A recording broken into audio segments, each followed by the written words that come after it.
Good morning dear students. आज का जो मैं लेक्चर अपलोड करने जा रहा हूँ, ये lecture BSc first semester physics का जो पार्ट बी करके सिलेबस में मेंशन है, उसका first chapter Newton's law of motion और फ्रेम ऑफ रेफरेंस से रिलेटेड लेक्चर है। इस लेक्चर को आप अच्छे से देखें। ये लेक्चर आपके एग्जामिनेशन पॉइंट ऑफ व्यू से काफ़ी इम्पोर्टेंट लेक्चर है। इसको आप अच्छे से देखें और कहीं पे अगर कोई डाउट होता हो तो उसको कमेंट करके ज़रूर पूछें।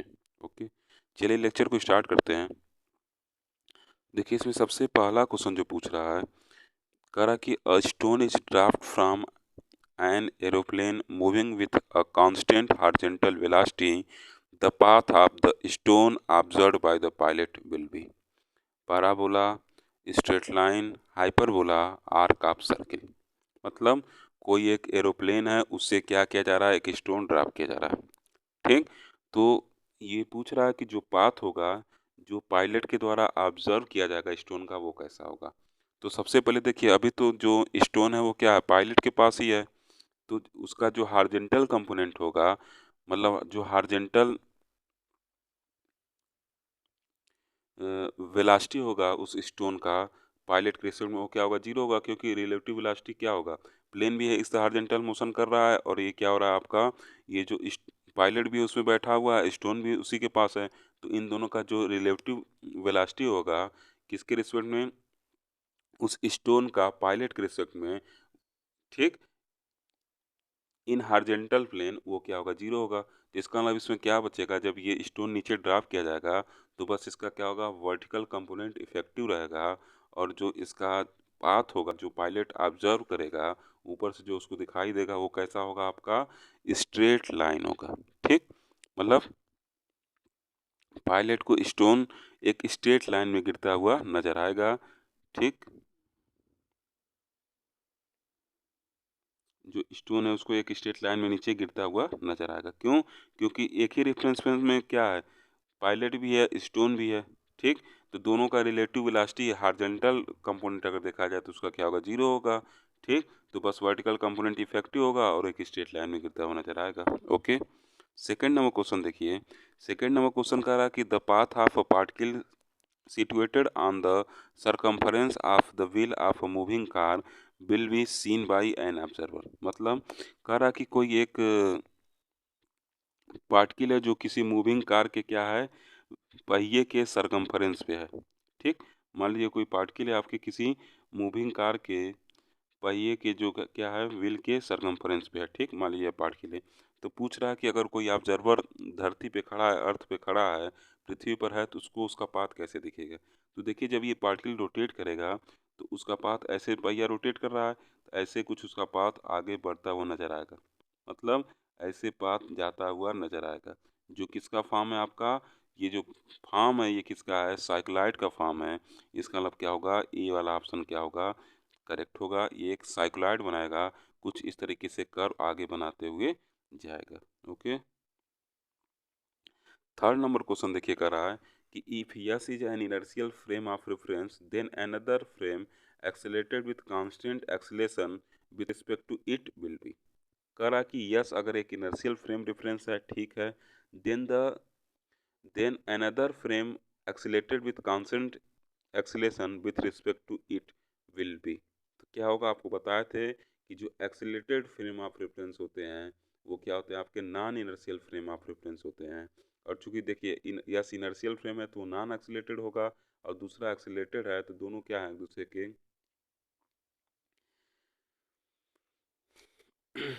क्या है, अपोजिट है। एक रेस्ट में है, इनर्शियल रेस्ट में है, या कांस्टेंट वेलोसिटी से मूव कर रहा होगा, इनर्शियल है तो। और ये जो आपका एक्सीलरेटेड फ्रेम है उसमें क्या है, एक्सेलरेशन है। ओके, तो इस हमको आपको बताया जा चुका है कि जो एक्सेलरेटेड फ्रेम ऑफ रेफरेंस होते हैं वो क्या होते हैं, नॉन इनर्शियल होते हैं। तो इसका मतलब क्या होगा, इसका ऑप्शन नंबर बी करेक्ट होगा। ठीक, फोर्थ नंबर क्वेश्चन देखिए। फोर्थ नंबर क्वेश्चन क्या कर रहा है कि inertial frame are those frame of reference in which a free particle moves. ठीक, inertial frame of reference, inertial frame are those frame of reference in which a free particle moves. ठीक, मतलब इन चारों में से क्या प्रॉपर्टी होगी free particle की, अगर वो इनर्शियल फ्रेम रेफरेंस में क्या कर रहा है, मूव कर रहा है तो। तो सबसे पहला देखिए करा कि along straight line with constant speed. ठीक है भाई, इनर्शियल फ्रेम ऑफ रेफरेंस है तो उसका स्पीड क्या होगा, कांस्टेंट होगा, या तो रेस्ट में होगा क्योंकि एक्सेलरेशन उसका जीरो रहता है। इनर्शियल फ्रेम का डेफिनेशन आप जान ही रहे हैं, या तो बॉडी रेस्ट में रहेगा या तो कांस्टेंट वेलोसिटी से मूव करेगा। ठीक, तो पहला ऑप्शन। दूसरा क्या है, with a variable speed along straight line. ये बिल्कुल गलत है। क्यों? क्योंकि वेरिएबल स्पीड से क्या होगा, चलेगा नहीं। वेरिएबल स्पीड से चलेगा तो नॉन एक्सीलरेटेड फ्रेम हो जाएगा, सॉरी नॉन इनर्शियल फ्रेम हो जाएगा। विथ अ वेरिएबल स्पीड, देखिए इसमें वेरिएबल स्पीड है, ये भी ऑप्शन नहीं होगा, सी वाला भी नहीं होगा। With a constant speed on curve path, नहीं कांस्टेंट स्पीड आप कर्व पाथ, ये ऑप्शन भी नहीं होगा आपका। तो कौन सा ऑप्शन आपका होगा, along a straight line with a constant speed. Fourth का ए नंबर ऑप्शन क्या होगा आपका, करेक्ट होगा। अब पांचवा नंबर क्वेश्चन देखिए, पांचवा नंबर क्वेश्चन क्या कर रहा है। फिफ्थ नंबर क्वेश्चन में कह रहा है कि a block of mass m is placed on a smooth inclined plane of inclination angle theta. What will be the magnitude of the force exerted on the block by the plane? ठीक, इस तरह का question आप लोगों ने inter में बहुत किया होगा। देखिए कह रहा कि कोई एक ब्लॉक है जिसका मास क्या है, m है। चलिए इंक्लाइन प्लेन में हमने ड्रा कर लिया, ये थीटा एंगल पे है। ठीक, तो एक ब्लॉक यहाँ रखा गया है जिसका मास क्या है, m है। तो जिसका वेट जो mg होगा क्या होगा, नीचे की तरफ लगेगा, और इसके ऊपर क्या करेगा, ये प्लेन जो है ये नॉर्मल फोर्स लगाएगा। इस तरह का फिगर आपको याद आ रहा होगा, 11th क्लास में इस तरह आप फ्रिक्शन वाले चैप्टर में पढ़े होंगे। ठीक, तो इसका देखिए एक कंपोनेंट जो अगर वेट mg है तो ये एंगल भी क्या होगा आपका, थीटा होगा। ये एंगल थीटा है तो ये भी थीटा होगा। तो इधर क्या लगता है, mg cos थीटा, और ये वाला कंपोनेंट क्या हो जाएगा, mg sin थीटा। तो देखिए अगर इसका फ्री बॉडी डायग्राम ड्रा किया जाए तो देखिए एन किससे बैलेंस हो रहा है, mg cos थीटा से बैलेंस हो रहा है, और एन का वैल्यू क्या है, mg cos थीटा के बराबर है। और प्लेन के द्वारा जो लगाया गया फोर्स होता है क्या होता है, एन होता है।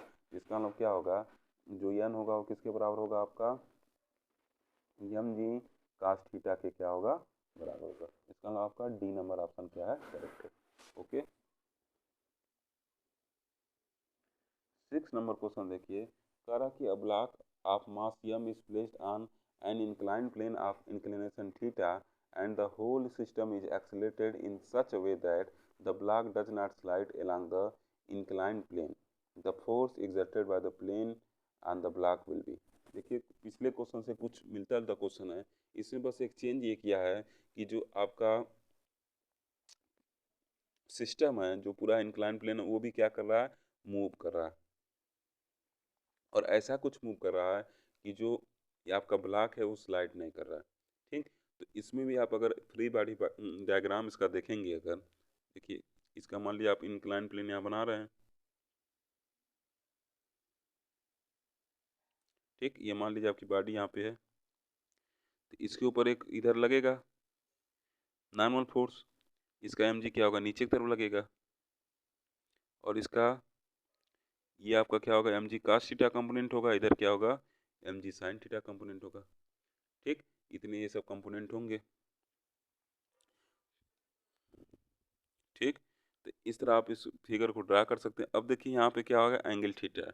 अब कह रहा है कि जो ये आपका सिस्टम है पूरा क्या कर रहा है, एक्सेलेरेशन से मूव कर रहा है, पूरा मतलब एक्सेलरेट हो रहा है, और ब्लॉक स्लाइड नहीं कर रहा है।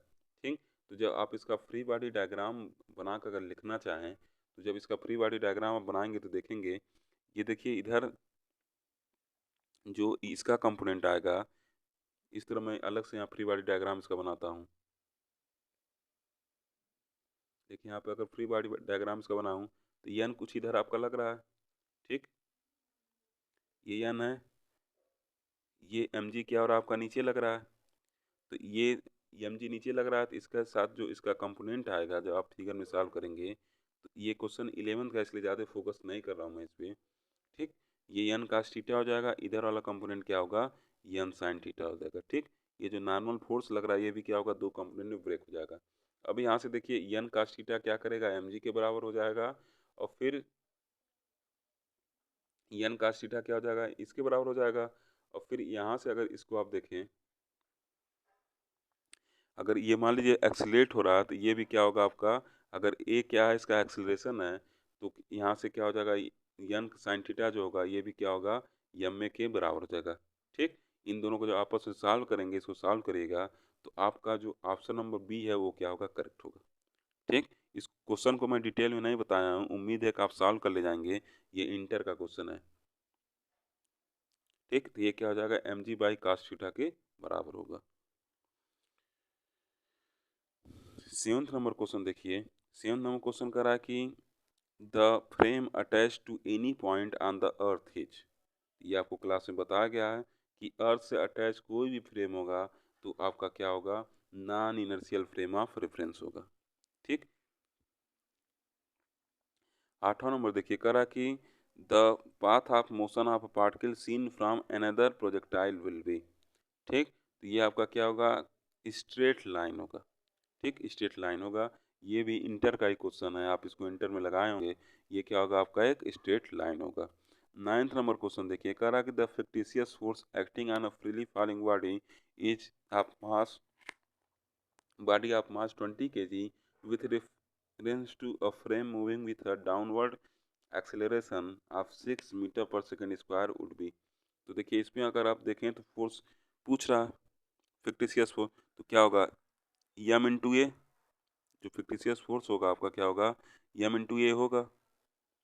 ठीक, तो मास क्या है, एम 20 kg दिया है, ए दिया है, तो दोनों को मल्टीप्लाई कर लीजिए।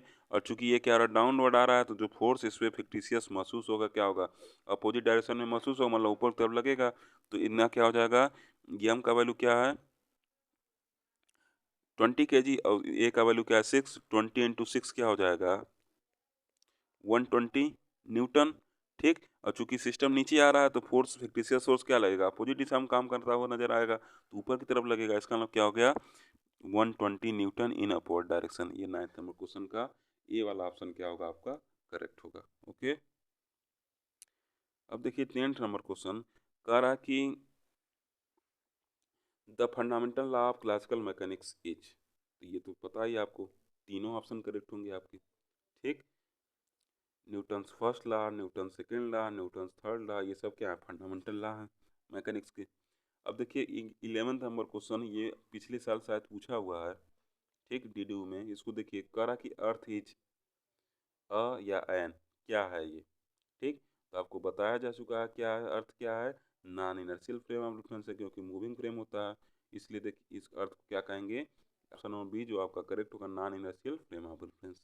अब देखिए 12th नंबर क्वेश्चन पूछ रहा है कि N inertial frame is, an inertial frame is क्या होता है,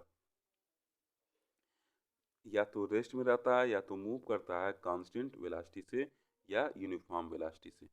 ठीक, तो आपका ऑप्शन नंबर सी क्या रहेगा, करेक्ट होगा।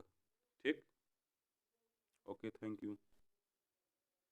क्वेश्चन नंबर 6 आप एक बार इंटर से देखिएगा, आप क्वेश्चन नंबर 6 जरूर सॉल्व कर ले जाएंगे। उसको मैं डिटेल नहीं बताया हूँ, इतना हिंट दे दिया हूँ कि आप उसको सॉल्व कर लेंगे। ओके, चलिए, थैंक यू।